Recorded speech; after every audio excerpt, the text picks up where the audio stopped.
السلام علیکم ورحمت الله وبرکاته.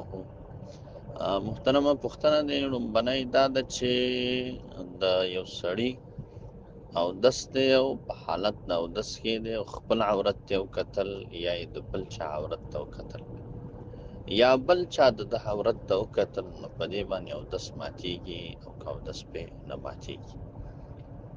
دا مسله ځان سره یاد ساته چې د اتفاق د ائمه او د شریعت د علماو په دې مسله ده چې د انسان عورت غلیظه هغه چې شریعت په هغې باندې حکم د عورت کړی دی، لکه د سړي د پتون د زنګون نه راواخله تر نامه پورې او د زنانه ټول وجود د عورت غلیظه دی.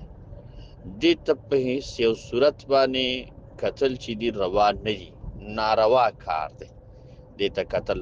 په اشد ضرورت چې کله ډېر شدید ضرورت راغی د علاج معالجې یا مشکل لا پیښ شو، د هغه مشکل د وجې نه چا د عورت ته وکتل او یا د چا عورت ته وکتل، نو په دې به ګناهګار نه وي، خو چې شدید ضرورت نه وي راغلی چې شریعت په هغې کې اجازت نه وي ورکړی.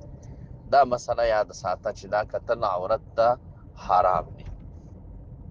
بلکې بعضې فقها وایي چې بغیر د ضرورت نه خپل عورت ته هم مه ګورئ، دې کې نقصان دی، دماغ کمزوري کوي او نظر کمزوري کوي.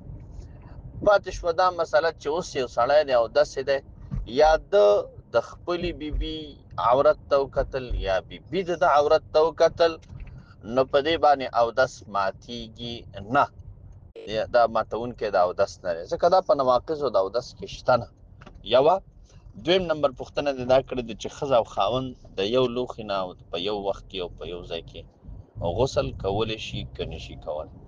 د غسل په آدابو کې یوه مسله دا هم ده چې سړی غسل کوي، پکار دا دي چې دی دې په ناسته غسل وکړي او دی دې یو لنګ واچوي، یو دومره کپړه دې ځان ته واچوي که یوازې او که بیبي ورسره یو دومره کپړه دې ځان ته واچوي چې د عورت په هغې کې پټ وي، او چې کله د غسل نه فارغه شي بیا دې هغه کپړه لرې کړي او په ځان دې اوبه تېرې کړي او د هغې د لاندې دې ځان پاک کړي. دا آداب د غسل دي. یا دې په ناسته باندې غسل وکړي او خپل عورت ته دې هم نه ګوري.